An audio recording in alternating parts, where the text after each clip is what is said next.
Well, every time we talk about him, you got to hear that little chant, and why not? It is time to talk all things New York Jets. Today's broadcast brought to you by our friends at Play It Again Sports in Syracuse, right down on Erie Boulevard in DeWitt, in the DeWitt Town Plaza. Go see our friends at Play It Again. We'll hear a little bit more about Play It Again in just a little bit. But let's bring in our special guest. He's going to be talking Jets with us all season long. He's got his own show on YouTube, The Jake Asman Show, but you also see him on Mad Dog Sports Radio from time to time. And he's got a new announcement, a big show coming up on ESPN Radio 880 in New York, leading into football. I'll let him tell you all about it. It's Jake Asman joining us. Hey, Jake, how are you?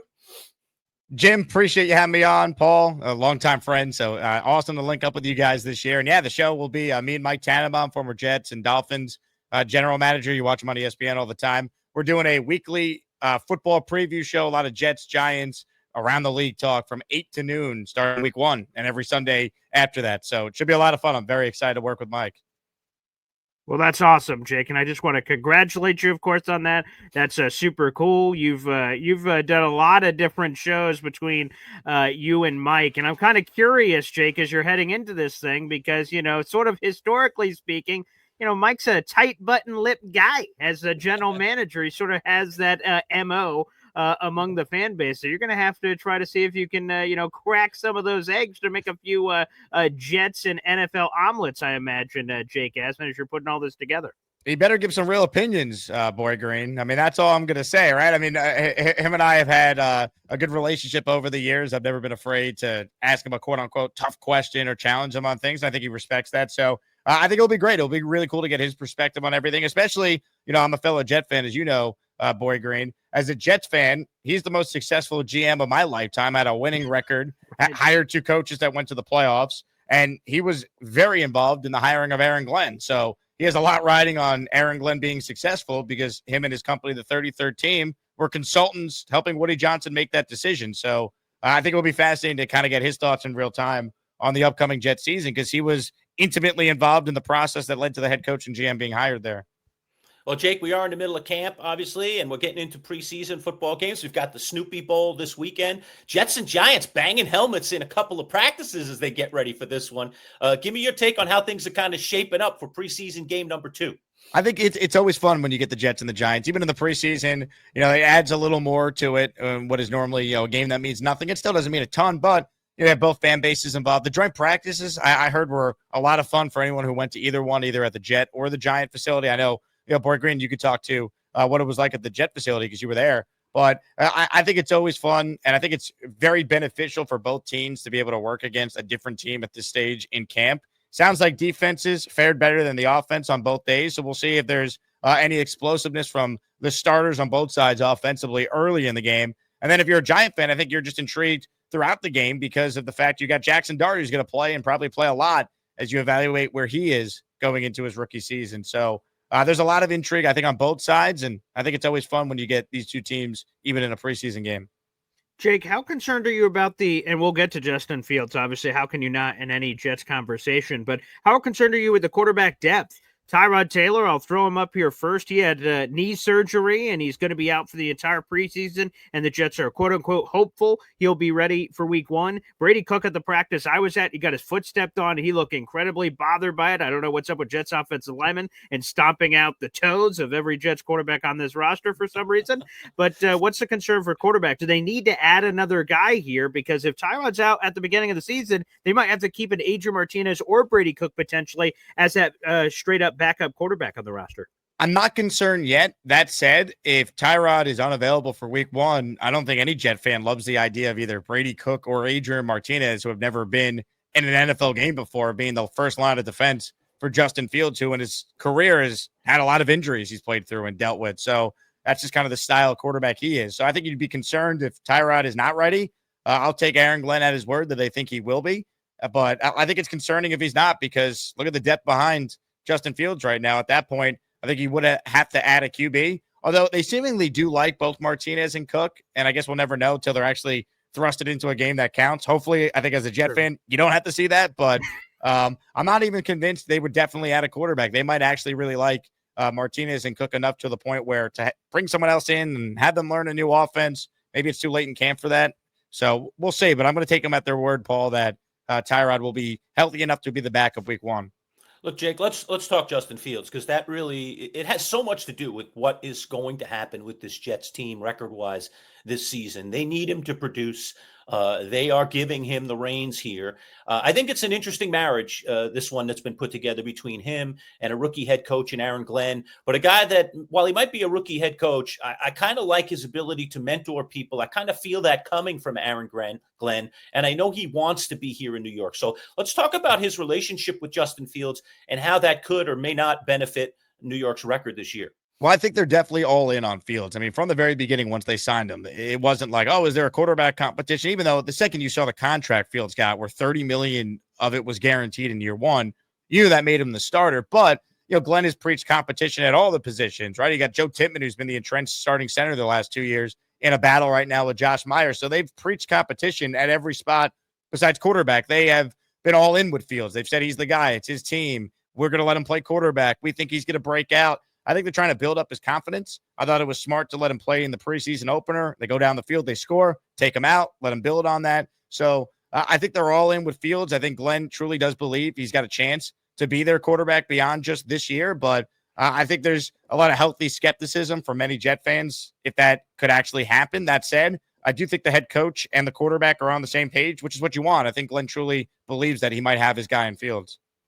All right, let me ask you about Aaron Glenn, because, Jake, you weren't the only one, but a first-year head coach and a defensive guy, wash, rinse, repeat. Jet fans have seen that for the majority of the 21st century, outside of some guy named Adam Gase, who is not held in a favorable light among Jet fans, Jake. So Aaron Glenn's a guy. You had some healthy criticism, in the pre-hiring process as they were going through it. How has some of those questions been answered for you potentially during this offseason? Or what is your take now that you've seen AG now back here with the New York Jets for the last couple of months? Has anything changed for you heading into the season on the optimism about this guy succeeding in a place where people in with his same resume have not? He's been impressive. My big thing was not really being anti-Aaron Glenn. It was more of, do we really want a first-year coach with a first-year GM? Again, I wanted one of the two positions they were hiring at the time to be someone with experience. That said, I think what separates Glenn from some of the other first-time coaches in this market with a defensive background is the fact that he was a Jet. And I do think that matters. I think he's got the right temperament to handle everything that comes with being the Jet coach and the attention and the media spotlight. I think he's done a really good job kind of setting the tone, getting a lot of the people around the team that were here a year ago in the previous year to forget about that and be bought in to what they're doing moving forward. He's in the honeymoon phase, but it's been impressive. I think he sends the right message with how they're running camp, with playing the starters in the preseason, the style of team they want to be. I think he's genuine.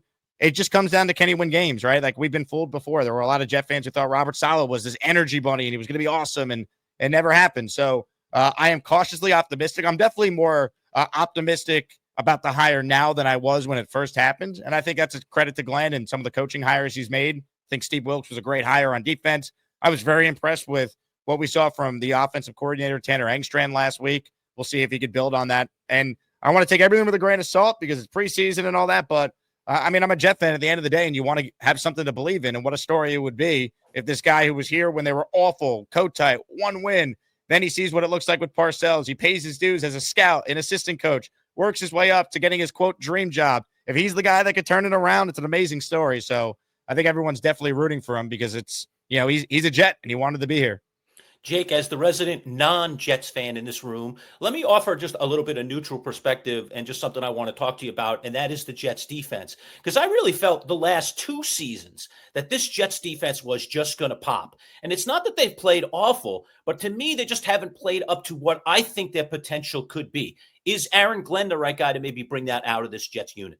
Well, 2 years ago, I felt like they had a legit, top 3 defense. Last year, the numbers might say they were good. They were not. They blew the lead in the fourth quarter more times than any team. Anthony Richardson, Jacoby Brissett, some of the quarterbacks that went down the field to beat them are not very good quarterbacks in this league. So I agree with you, Jim. I think there's a lot of talent on this defense. I think it's almost an underrated unit now nationally. I mean, people forget you have a former first-team All-Pro at all 3 levels of your defense, and Quinton Williams on the D-line, Quincy Williams at linebacker, Sauce Gardner, who's had a great camp and looks like the 2-time first-team All-Pro he was his first 2 years in your secondary. Michael Carter's healthy. They signed Brandon Stevens from Baltimore. He's had a good camp. Jamie Sherwood's like one of the more underrated players nationally. They re-signed him to pair with Quincy Williams at linebacker. And you get Jermaine Johnson back. And Will McDonald had 10.5 sacks last year. He's in year 3. So you really go through it. There's some questions with the depth, and I understand all that. But I think they got a lot of talent. And I think when you have a defensive coach like Glenn and Steve Wilkes is an accomplished defensive coordinator, I think they're going to be good on defense. I feel really good about this defense rebounding into top 10 form if they stay healthy, which is, a big if for any team. Again, we're speaking with Jake Asman, the award-winning host of the Jake Asman Show, baby. Am I? Do I have awards? Well, the Azzies, you have some of those awards. Yeah, but we made those up. I don't know if I could count that. I didn't win any. I gave those away. Well, awards were involved in some portion of the show. I wasn't going to. Yeah, there you go. Beautiful. So let's add that to the pile, baby. And Jake, I joined you, and we've joined each other's shows a lot over the years. And in the pre-free agency episode, you brought me on the show. And you said, Paul, is there one free agent you sort of have circled here? And, that Jet fans should want this guy. And, when you've asked this question of a lot of the guests that join you, they gave you some big saucy names. I said, I've got a name that's super under the radar. I don't think any Jets fan is going to know who this guy is, but he would be a perfect fit for what the New York Jets are trying to do. And I said it was Andre Cisco of Syracuse. And that was one of the moves they made, is adding him to that secondary. We're just talking about the defense for a moment. So, Jake, first off, what do you make of Andre Cisco? And if he ends up being as good as I said he was, is there a room for, speaking of awards, can we get a plaque on the wall for the Boy Green called it Andre Cisco live on the Jake Asman Show? Is there a way to get that award in? Who do we put in a good word to for that? All right, how about we do this? If Cisco goes out there and he's a Pro Bowler this year, we will name an award exactly whatever you want to call it, Boy Green. How's that sound? Done. Right, okay. Yeah, pen to paper, baby. I love it. I'll tell you what, he's had a really good camp from everything I heard. And when I was out there and watched him, I was impressed. They had him blitz when I was there, and it was a successful safety blitz. The Jets never blitzed under Robert Saleh. It was a pet peeve of many. I think they had the talent and the speed at certain spots, especially linebacker with Sherwood and Quincy, to do that a lot more. They're going to be aggressive, and he's a ball hawk. He will make plays. I love the fact that he grew up about 15 minutes from where I'm from on Long Island originally, played at Syracuse, as you know, Boy Green. So it's a really cool story. He's had a good camp, and I think he's an upgrade over Chuck Clark. I think he's an upgrade of what they've had there the last few years. So I know he's coming up a down year in Jacksonville, but so was basically everyone on that team. A lot of the Jets defense players that we talked about are coming off quote-unquote down years. So I thought that was a good value signing in free agency, and I'm encouraged by what we've seen so far this summer. Well, look, Jake, the Jets are going to have a different situation with Justin Fields at quarterback instead of Aaron Rodgers, and I'm talking about mobility. Let's talk about that Jets offensive line. What kind of shape do they enter this season as, and is it going to be maybe an easier task potentially when you've got a more mobile guy like Fields behind you? It could open some things up in the running game for sure. There's, I think, who's the better drop back quarterback? Even at age 41, I'm still taking Aaron Rodgers than Justin Fields. But that doesn't mean the Jets can't have a better offense in total this year if they're better coached and they actually maximize what I think is a talented O-line. I mean, left to right, at least on paper, it's probably the most talented O-line they've had since my co-host on Sundays, Mike Tannenbaum, was the GM of the Jets, and they were going to back-to-back AFC Championship games with Dick Mangold and DeBrickashaw Ferguson and Damian Woody and et cetera. So, look, you got two bookend tackles. Olu Fashanu was a top 11 pick. Armand Membu was just the 7th pick in the draft. Your center is a high second-round pick. Your left guard was a free agent signing a year ago, and John Simpson, that might have been the most underrated player on the team. He was awesome a year ago. AVT, when healthy, it's a big if, I get it, but he's a Pro Bowl level guard. He's had a great camp from what I've heard. So you feel good about the O-line. I think a lot of Jet fans love the running backs with Breece Hall, Braylon Allen, Isaiah Davis. And we know Fields is a weapon in his own right that you could scheme plays open for with just his ability to run on RPOs and design plays. So if they run the ball effectively, I think they'll be in a lot of games because I think they're going to have a defense that's solid. I think their kicker with Nick Folk, assuming he's not washed, which there's no signs of that this summer, he's going to help you win those one-score games. And if you run the ball, like this team shouldn't be one of the worst in the league. I don't know if they're a playoff team, but I think they could design an offense with Fields where they're in most games because of his special power and the talent they have up front in the running back room in general. All right, let's talk about another layer to that offensive line, Jake. And me and you have been scratching our heads in equal amounts because we assumed Joe Tippett was, of course, just going to be the starting center for the Jets. And when Josh Meyer was signed, there was some speculation, will they do any musical chairs here? What's going to happen? And we're like, no. Tippett's going to be the guy. But every layer of this offseason, Darren Muji dropped hints that there's just going to be a competition. AG said the same thing. Beat reporters that were there for some of these practices that were not open to the fans, they said a lot of the same similar things that, guys, this is legitimate, and ultimately saying they were splitting first-team reps throughout this process. And in preseason game numero uno, when there was an injury to John Simpson at the back, they kicked Tippmann to guard and they allowed Josh Myers to play at center. So what do you make of this entire competition? It's been quite a narrative in Jets offseason land as we've been getting ready for the season. And what do you expect to happen when week 1 rolls around? I think ultimately Tippmann is still the starting center. I think what's happening is they had the injury to John Simpson, who missed about a week and a half with a back injury. So their best 5 means Tippmann slides over to guard, and Myers, who's played most of his career at center, and oh, by the way, snapped to Justin Fields in college, so has that built-in relationship already. He's their best center in that scenario. So I think they're just going through kind of the O-line Tetris to basically be prepared if there's some injuries to their guards. Like, I think if AVT suffers an injury, Tippmann would move over and be the right guard in that spot. So I think ultimately I'd be very surprised if Joe Tippmann's not the starting center. That said, I like the fact that they have some legitimate depth with Myers. I'm not saying he's great, but at least you don't feel like he's a huge liability if he does have to come in and be the center. Let's talk about that running game, Jake. Last year in fantasy football, I had a little note in my pocket that I handed to Boy Green right at the top of the draft. I think what I had picked 3 or 2. It's near the top. I think I had 2 last year. You had 2 last year. You had 2. And in my pocket was Breece Hall, no matter what. And I took him. The Giant fan taking the Jet running back, and it wasn't the kind of year I was hoping for. And now it feels like the stock's kind of down on Breece a little bit, and they've got some other backs in that backfield. So let's talk about work share here. What do you think the Jets are going to do here? And Will Hall, who has said that he was kind of banged up himself last year, kind of admitted that in preseason camp this year. Is he back? Can he be the explosive guy that I thought he was going to be last year? I still think that's in there. I just think the thing with Breece that you have to be concerned about is, can his body stay healthy? Because we're talking about a guy whose rookie year got cut short with the ACL.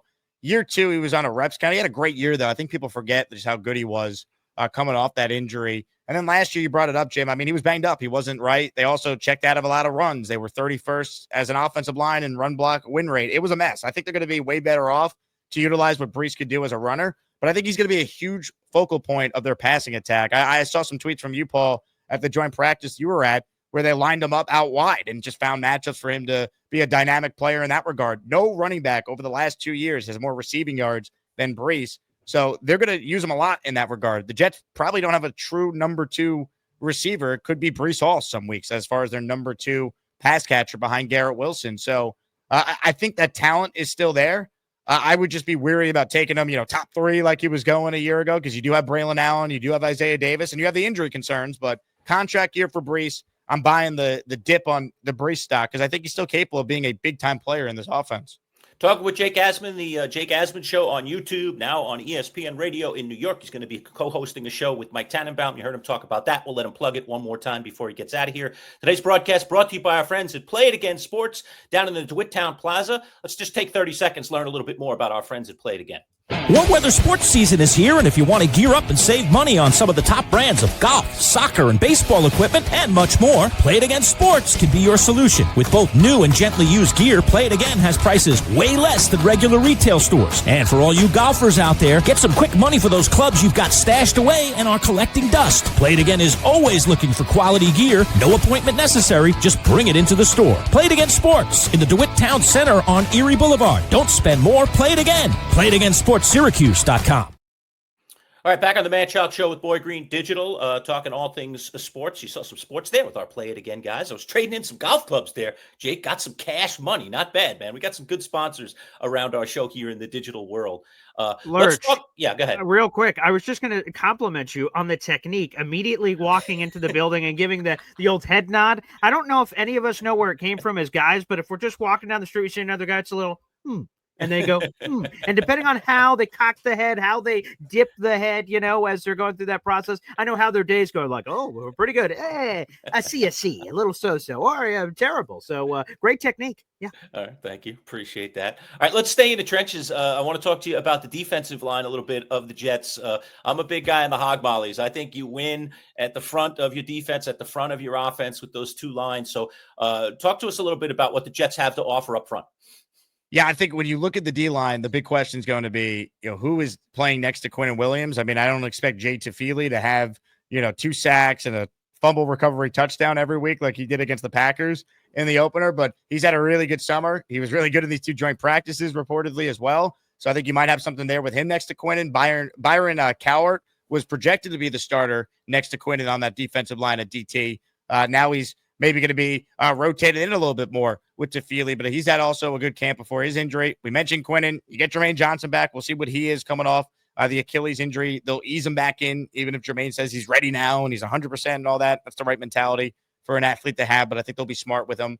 The big question, I think, is Will McDonald. I think even though he had 10.5 sacks last year, I think there's another level to his game. He's had a great camp. All the reports are that he's been maybe the Jets' best player in on a lot of days. So between those guys, and then I think the opportunity for the Jets to be more aggressive with blitzes off the edge at linebacker and even safety, I think the D-line is going to be solid as far as getting after the quarterback. The big question is, can they be better against the run? Huge weakness a year ago. They got to be able to stop the run. That will put the defense in a spot where you can take advantage of those rushers we talked about. And then I think the secondary, we talked about it earlier. I think if they could stop the run, it sets up the Jets defense to be in a really good spot from being able to rush the quarterback and then have good guys that can cover on the back end.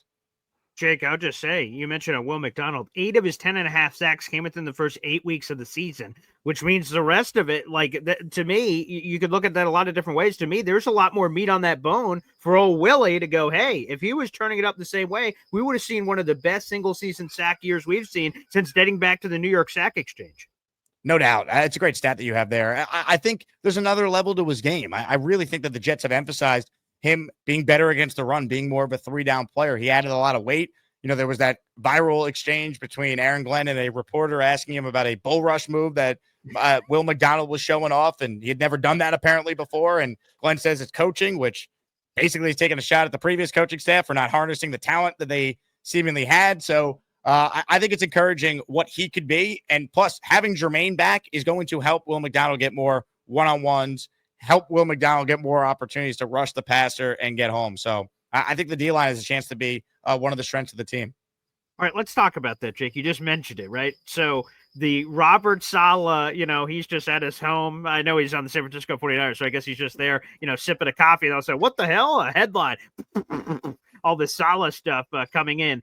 Are these players taking shots? Because it seems like they are, like AB Chief. Oh, accountability. Good to see that for the first time in years. And a lot of us go, whoa, that seemed odd. Oh. Simpson, Aaron Glenn, almost all his comments seem like they're shots back the other way. Breece Hall had a comment. There's been a lot of players that have been saying things that seem to be, shaming the other side, the other coaching staff. Now, Judy Batista of the NFL Network joined me, and I gave her some of those highlights like, whoa, what are your thoughts? She said, when a new coaching staff comes in, whatever they say is always going to look like they're taking shots, but they're just saying stuff for themselves. It's not like they're calling out Robert Saleh by name in there. So I'm curious, what's the balance? Are these really shots in your mind? Or is it just, hey, a new coaching staff coming in, anything they say is obviously going to be compared to the previous regime? I don't know if all of them have been shots. Certainly some of the comments from the players feel like shots when they're talking about how they'd never had accountability before. And it feels great coming into work again. It feels like we have a real plan. I'm just kind of off the top of my head remembering right. some of the comments. It doesn't feel like we're still getting those because I think we've all kind of moved on and the questions are more about the current team and not, hey, how does this compare to this? So I think we're kind of past that. But to me, it felt like there were some clear shots that were being levied by some of these players. All right. Outside of score, let's talk a little about the Snoopy Bowl. The Jets will play the Giants after tussling a couple times in practice. Now they'll do it on the real field of play. What are your expectations here? Forget about the score because I understand preseason game score doesn't matter that much. I know there's the Battle of New York, but what about what needs to get accomplished here for the New York Football Jets? Hey, don't tell Rex Ryan it doesn't matter because that's how Mark Sanchez's career with the Jets came to an end in the Snoopy Bowl when he had to win that game and put Sanchez back out there with backup linemen in the fourth quarter. But you're 100% right, Jim. It doesn't matter. I would like to see the starting offense for the Jets play maybe about a quarter or so and see if they could get something going with the downfield passing game. Would love to see a big Fields to Garrett Wilson completion. He's had a quiet week, it kind of feels like, especially some of the missed throws that apparently happened yesterday at the joint practice. Would like to see those two get on the same page from a timing standpoint. And, from a Jet defensive standpoint, are we going to see the starters play a lot longer than this past week? Probably. I don't think we'll see Sauce Gardner if he's dealing with calf soreness. You probably won't see Quinnen. You're not going to see Jermaine. But if the Jets defense could look good against the Giants starters, even without those guys, I think you leave encouraged. So I'm definitely excited about that. That's kind of what I'm personally looking to see. And then even from a Giant perspective, as someone who talks about both teams on the radio all the time, I want to see what Jackson Dart looks like because I've heard all these great things about how good he looked. And all right, let's see it now at MetLife where he's going to be potentially making his home there for the foreseeable future. All right, let me ask you this for Jets and Giants, Jay, because you're uniquely qualified to answer this question, right? Shadur Sanders has that crazy preseason opener, and I was a massive Shadur Sanders fan before the draft, and it made a lot of people go, "Ooh, it's a preseason game." But let me ask you this: did either the Jets or Giants make a mistake passing on Shadur Sanders and not taking him in one of those first 5 rounds before the Browns did? Man, I don't think so. I think we're too early for that. People are going to run with it because that's how this works. But I think ultimately we got to be a little patient. I don't have the numbers in front of me, but I'm pretty sure Zach Wilson completed like 80% of his passes and threw 2 touchdowns, no interceptions, had like a 100 something QBR in his preseason, his rookie year. So I think it's only a story if you look horrific in the preseason, because I think it's set up for these young quarterbacks, usually against backups, to play pretty well. All right, let me go for some season stuff here. Jake, I planted my flag on Andre Cisco, and I'm going to continue to thump my chest about that as long as that looks good. But, Jake, I'll give you the same opportunity to plant your flag on somebody, and we could add some more awards that are either made up or not for your mantle. Jake Asman, who are you planting your flag on? A breakout player that may not be obvious to everybody else, but you think they have a good shot to make some noise this year for the Jets? Andrew Beck's going to be way more involved than many of us realize. I'm very down on Jeremy Rucker, despite being a fellow Long Island guy. It just hasn't happened to this point. And Andrew Beck, to me, because he is a fullback and he can block and play tight end, he's tight end too on this team right now. Mason Taylor, we know, is the starter. He's a rookie. But I think Beck is going to be involved. I do. I think Fields is the guy that strikes me as someone who wants to check it down a lot if the progression downfield is not there. And we saw what happened in the game last Saturday. Beck had 2 catches for 20-something yards. It was actually their leading receiver in the game. So I don't think that was a one-off. I'm not saying he's going to do that every week, but I think he's going to be way more of a factor as a blocker and as a check down option, fullback / tight end in the passing game than many realize. I like the cut of your jib, Jake. That was a great choice. There's no question. But let's see if we could give it to the old, and I prefer this one, discount double check Jet style. Who said what on defense that tickles your fancy? Ooh. I feel like it's cheating if we say McDonald, right? Because we kind of talked about how he broke out last year. So if I'm not going to say Will McDonald, and I feel like Tefili's too obvious because of how good he looks. I'm trying to think. Brandon Stevens, everyone was down on that signing, myself included. I thought the contract was a lot for a guy that Ravens fans were like celebrating him leaving the team. But you know what? If we can't trust Aaron Glenn on cornerback evaluation, what can we trust him on, right? Like this guy, he was a phenomenal corner in his heyday. He was a phenomenal defensive coordinator. He's had a great camp so far. If they could teach him to basically make plays on the ball, they have something there, because it's not like he was getting burnt like he was Kyle Wilson or D. Milner or these other horrific Jet corners in our day.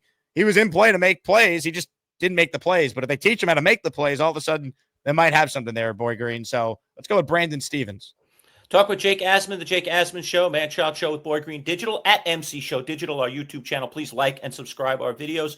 Appreciate when you do that. Last one for me, Jake, and it's about a guy that I think has pretty good genes, and that's Mason Taylor. What kind of impact do you really think he'll have? Obviously, it's a pretty good camp so far. A lot of people buzzing about him, even climbing the fantasy draft ladder. Is there real noise here? What do you make of him at this point? I think there is real noise. I'm always hesitant with any rookie tight end because not everyone is going to be Bowers or be Sam Laporta, but we have seen that transition to the NFL seemingly be easier for some of these top tight ends the last few years. So I'm encouraged. Look, he feels like clearly at times their number 2 option in the passing game, which I don't know is more about how good he's been or how little I have faith in, the other options as far as the receiving room and some of the other tight ends we discussed. Look, if he has a Dustin Keller-like rookie season, and all the Jet fans out there can remember that, I think you'd sign for it now. But it does feel like, he's going to play a big role in the passing attack. And I do think some of those checks we saw to Beck in that preseason game, I think they'd be going to Mason Taylor in a regular season game. So we'll see if he plays on Saturday. I hope he does, because I want to see what he looks like. Jay, quick follow on Mason Taylor. Last week, he suffered a high ankle sprain, according to head coach Aaron Glenn. I had the old Google search, as any respectable doctor does, and it says that Mason Taylor, or tight ends are normally out 6 to 8 weeks. And then Rich Cimini last week, shortly after the injury was announced from Aaron Glenn, said Mason Taylor would be, quote, out indefinitely. A week later, this Phoenix rose from the ashes at the practice I was at earlier this week, and he was catching diving plays. He was full participant in 7-on-7 or 11-on-11s. What is this man made of? I mean, it was shocking to me when I'm saying, oh, Mason Taylor, it looks like he's going to practice today. Oh, Mason Taylor, he's in 7-on-7s. Oh, Mason Taylor just made an unbelievable catch in 11-on-11. I'm like, really? So I was surprised, Boy Green. I was. Fast healer, man. God bless, because they certainly are going to need him to get these reps and look the part ahead of the regular season. And let me go here. We talked about it earlier. We've been talking all around it. The lack of a Robin to Garrett Wilson's Batman. And when we're talking about, who's going to be second or third on the team in targets, the names that come up are Breece Hall, running back, and Mason Taylor, a tight end, which could speak to how good either of those players are, but also to the lack of good things that are happening at receiver outside of Garrett Wilson. How concerned are you of that heading into the season? Because you mentioned Jay Tufele, right? Everyone's like, Quentin Williams is great. Who's next to him? And we had a lot of questions. Then Jay Tufele pops in preseason. We're like, psych, that's all fixed. So maybe the Jets are confident of someone in that room to step up in that same way in a surprising fashion. So are you confident that that will happen for the Jets at receiver? Or is this going to be a problem we talk about every week on the Jake Asman Show? Yeah, I had no faith in the other receivers right now. I mean, I'm hoping Arian Smith can maybe emerge. I mean, he's been really good based on what the expectations were. He hasn't had these drops that were plaguing him in college. But when Josh Reynolds is your number 2, I just don't think you have enough. And that's my concern with this team. They could try and run the ball. They could try and, scheme guys open. Push comes to shove. If Garrett Wilson's doubled, who's winning their one-on-one outside of him? It's tough. I think that could be an issue for them, but I do think they have enough in the running game and enough maybe with the tight end room to get by. But I think when they play like great teams like the Bills, for example, in the division, there's just too much firepower. I think it's going to be tough. So hopefully they get another receiver or someone emerges, but that's definitely my biggest question with the offense right now. All right, Jake, before we let you go, one last plug for all the different things that you're doing. Lay it out for us. Sure. If you're a Jet fan, Jake Asman Show on YouTube every single day, twice a day. We usually do about an hour and a half to 2 hours, Monday through Friday, one show in the morning, one in the afternoon. And then starting week 1, every Sunday morning, ESPN New York, that guy on the screen there, Mike Tannenbaum and I talking Jets, Giants, NFL previews from 8 a.m. to 12 p.m. every single week. That's Eastern time, of course, on 880 ESPN New York. If you're out of market, ESPN New York app is great, and that's the best way to listen. All right. Jake Asman, always great having you. As my partner would say, I love the cut of your jib. We're looking forward to having conversations with you throughout the season here at the Jets. Thanks for carving out some time for us. Likewise, guys. Appreciate you having me on the show and looking forward to this.